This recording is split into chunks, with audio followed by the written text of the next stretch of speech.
Le 23 octobre. Jésus dit « Ceci va te faire souffrir. Mais je ne peux toujours parler qu'à toi, petite épouse d'amour et de douleur. » Écrit pour tous. La parole d'Abdias est la page de l'Italie de ce dernier siècle. Il n'y a pas d'erreur, même pas dans la description du sol. Ô Italie, Italie, à laquelle j'ai tant donné et qui m'a oublié et oublié mes bienfaits. Et de ce Piémont où se trouve un témoignage de Dieu point inférieur à celui du tabernacle mosaïque, car si ce dernier contenait les 2 tables écrites par le prophète de Dieu, il y a là l'histoire de ma passion, écrite avec l'encre de mon sang divin, sur le lin, que la pitié offrit pour envelopper ma nudité d'immolé. De ce Piémont devait débuter l'erreur qui s'est maintenant épanouie en une si douloureuse fleur et qui vous donnera un fruit si intoxicant. L'orgueil du cœur, l'éternel péché de l'être humain, est venu dévoyer tes gouvernants, ô Italie, tes gouvernants pour qui il fut fatal d'avoir vaincu. Cela est toujours fatal quand le don de Dieu ne descend pas dans un cœur filial sincère, respectueux et aimant du Père. Le don fermente, mêlant son bien au mal qui est en vous, et il produit un amalgame de destruction. Vous détruisez en premier la grâce en vous, puis la bienveillance de Dieu à votre égard, et enfin le fruit de cette bienveillance. Dans votre cas, les victoires initiales, mêlant la raison légitime de la résurrection nationale à l'orgueil dont viennent les actes de violence et les erreurs, ont détruit le bien que je vous avais accordé. Vous avez commis des erreurs dès le début. Vous vous êtes cru en sécurité parce que vous aviez réussi. Mais ne savez-vous pas, ô roi et gouvernants, que vous ne l'êtes qu'aussi longtemps que je le veux, et jusqu'au moment où vos erreurs susciteront mon « assez ». Même si vous étiez devenus les plus puissants de la terre, et que votre trône eût été ancré sur les cimes où l'aigle plane, taillé dans le roc même des montagnes qui couronnent cette terre, et surmonté de mes étoiles, une seule pensée de ma volonté pouvait le réduire en poussière et en précipiter les ruines dans une vallée profonde. Vous oubliez trop souvent qu'un seul est puissant et que tout pouvoir vient de lui, comme ceux qui font un mauvais usage d'une miraculeuse santé, regagnée grâce à la pitié divine. Vous avez fait un mauvais usage des satisfactions que je vous ai données, et vous avez cru pouvoir vous passer de moi et de ma loi. Il ne sert à rien, ô rois et peuples, d'offrir un hommage mensonger à ma croix et à mon Église. Il faut vivre la loi de la croix et respecter réellement l'Église. On ne se moque pas de Dieu et on ne le trompe pas. Vous ne devez pas tenter sa patience infinie. Vous avez fait une erreur, 2 erreurs, 10 erreurs. Je vous ai envoyé des châtiments. Je vous ai envoyé des joies. Je vous ai envoyé mes saints pour vous ramener au bien. Au châtiment, vous avez répondu par les rébellions. Aux joies, en profitant à des fins humaines et parfois illicites. Et à mes saints, vous avez répondu en vous moquant d'eux. Vous avez continué d'empirer. J'augmentais les bienfaits pour vous attirer et vous souriiez à l'esprit ennemi.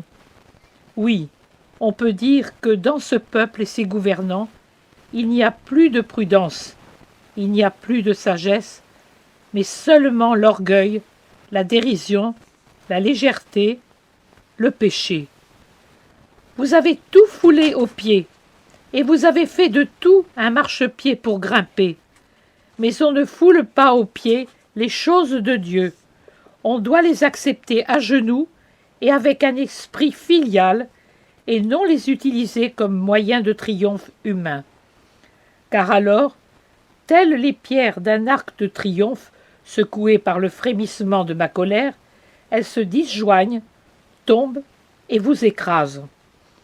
Et vous êtes écrasés. Tes enfants seront repoussés jusqu'aux frontières, pauvre terre qui n'a plus la lumière divine. Comme des bergers furieux qui frappent dans le dos leurs troupeaux, tes maîtres de maintenant et d'avant frappent tes enfants, et puisque tu as voulu ces maîtres de cruauté au lieu du maître saint dans les mains duquel il y a bénédiction et paix, et puisque tu n'as pas su pleurer les larmes qui obtiennent le pardon et lavent les fautes, tu les laveras dans le sang mêlé aux pleurs longs et amers de la défaite. Où sont tes amis, ô terre, qui n'a pas voulu Dieu pour ami? La trahison est réservée à celui qui trahit. Et il est inutile et dangereux de dire maintenant « Le traître fut celui-ci, celui-là ». Vous avez tous trahi Dieu votre Père, trahi sa parole de vie, trahi votre conscience. Vous êtes des Judas. Vous avez vendu ceux qui étaient près et ceux qui étaient loin pour un peu d'argent et quelques promesses mensongères, dans l'espoir que la trahison vous apporterait quelques fruits. Mais quel fruit qui ne fût empoisonné? Quel fruit qui ne fût mortel? Tu t'es réjoui de la ruine d'autrui. Et pourquoi? Pour ton intérêt? Même pas. Tu es doublement coupable pour cela. Tu as adoré le veau qui te semblait d'or et n'était que de poudre dorée. Tu as servi les précurseurs de la bête.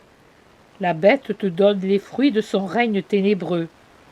Mort, ruine, misère, famine, honte, servitude, effondrement de la foi, des libertés, de l'honneur, et si vous ne vous accrochez pas à la croix, votre ultime salut, vous en arriverez à imiter les fauves enragés par la faim et la colère, vous vous dévorerez les uns les autres, et vous croirez vous rassasier en tuant les serviteurs de Dieu.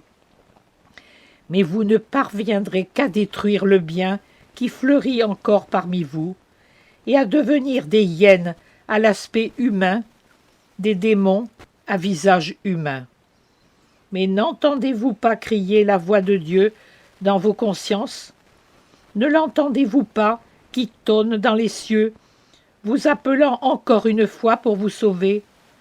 Non, vous ne l'entendez pas. Et le pire dans le malheur, c'est que même ceux qui devraient avoir l'habitude de l'apercevoir et de la reconnaître ne l'entendent plus. Leur habit est consacré, mais leur cœur ne l'est plus. Ils sont sourds. Et s'ils n'entendent pas, comment peuvent-ils faire entendre? Prenez garde. Je vous le dis encore une fois.